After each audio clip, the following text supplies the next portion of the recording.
An ANC member and community development worker was shot dead in uMzimkhulu's Harry Gwala region in KwaZulu-Natal on Saturday. It's believed the attackers entered the victim's home and shot him in front of his wife and children. eNCA's Siphamandla Goge joins us now from uMzimkhulu. Siphamandla, very good morning to you. What do we know about this, the latest killing of this particular development worker and ANC member? Do we know anything other than what we know happened on Saturday night, the fact that he was shot in front of his wife and children in his home? The motive is unclear at the moment. Of course, many people are linking this to ongoing political killings in KwaZulu-Natal. But yesterday, I spoke to the deceased son, who told me that the motive is unclear because his father is a former branch secretary of the ANC in Ward 12 in uMzimkhulu. uMzimkhulu falls under Harry Gwala region. It's one of the three problematic regions in KwaZulu-Natal in terms of political killings. So the deceased son told me yesterday that the motive at the moment is unclear. They don't know what happened except to say his father was busy fixing a light bulb when three assailants entered the house. He was busy on the veranda fixing that light bulb. They shot and killed him execution style. So he said they are still shocked at the moment. They don't know what the motive is because his father was no longer active in politics. He is the former branch secretary, but now he was the community development worker.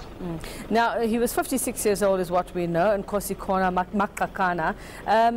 In that area, in uMzimkhulu, Siphamandla, and we know KZN has been rife with political killings over the past couple of years. Is this the first time we've seen a killing of this nature, possibly politically related, in this area, or have there been tensions there for a while that we are aware of? Not at all. This is not the first killing in this area and in this region. In fact, at the moment we are doing this live interview at a spot where former ANC Youth League Secretary General Cindy Somakaka was shot. Of course, he died later on in hospital, but behind me is a scene where he was shot. Of course, it's one of the busy areas here in uMzimkhulu. It's at EBC. On my right, unfortunately, we are unable to pen because it's still dark here and it's cold. But on my right, about 20 minutes from here, it's where the latest victim was shot and killed. So this area has been one of those problematic areas in KwaZulu-Natal. Of course, the entire province has been plagued by political killings in other regions. I mean, that is the Moses Mabhida region in Pietermaritzburg, the Lower South Coast in Potchefstroom, and uMzimkhulu also. Now, this wasn't the only killing that has happened there at the weekend, Siphamandla. We also know the NFP calling for a state of emergency. One of its members, Nkeni Mabaso, also shot and killed. But we're not sure whether that is politically related because it seems that he did have associations with the taxi industry there as well. The NFP is calling for the President and the Minister of Defense to deploy the army because they are saying the situation is getting out of hand. So that killing happened in Okahlamba in Bergville, which is about 5 hours from uMzimkhulu, where we are at the moment. So political killings in KwaZulu-Natal have not only affected the ANC but other political parties as well. They have lost their members due to political killings. I covered the funeral of the IFP's councillor who was murdered in Ulundi. I've also covered some stories of other members of other political parties who have been killed in the past. That's why the Premier of KwaZulu-Natal, uMzimkhulu, decided to appoint a commission of inquiry, the Mwirane Commission of Inquiry, to investigate political killings in KwaZulu-Natal.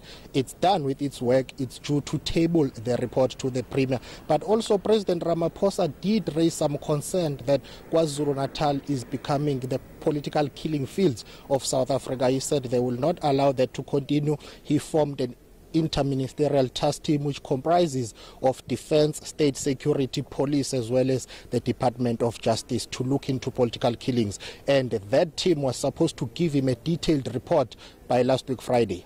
All right, well, Siphamandla, very quickly, I mean, with all of those efforts that you've described to try and get to the bottom of these political killings, it seems that it's not a deterrent at all. It seems that whatever these gripes are, they continue to run deep, and the killings don't seem like they're going to stop anytime soon. So one has to wonder whether task teams and commissions are the way to actually go here. Indeed, questions have been raised about the police's task team which was deployed to KwaZulu-Natal to investigate political killings, because even the Minister of Police himself, Bheki Cele, did say that after they've met last week, it's either they will overhaul that task team.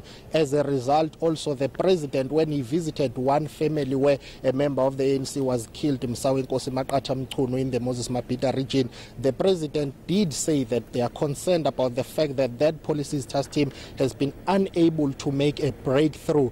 They have not seen arrests and convictions of those who kill politicians in KwaZulu-Natal. So he said something needs to happen, and it needs to happen urgently, but he was not clear as to what is the strategy moving forward. How do they intend to cap this sketch?